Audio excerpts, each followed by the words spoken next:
Symmetric group. Let X be an empty set with n elements, that is, the set X contain the elements 1, 2, 3 up to so on up to n, that is, the set X contain n elements, are the set X contain the elements is in the form of A, B, C up to E, such that the number of elements in this set is equal to n.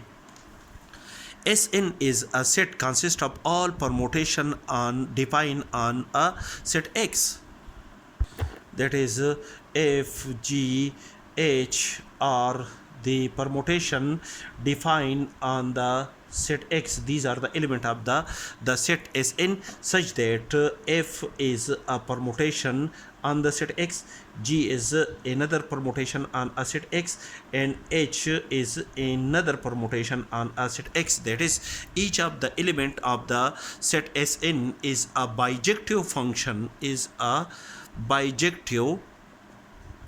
function, from the set X on a set X.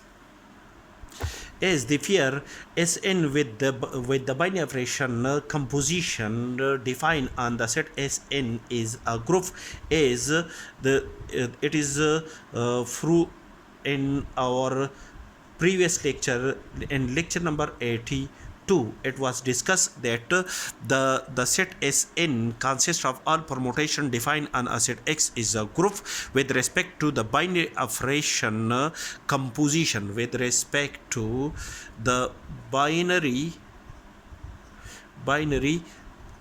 operation composition of functions, this group is called symmetric group. And the order of the symmetric group Sn is equal to n factorial, that is, the order of the symmetric group Sn is equal to n factorial.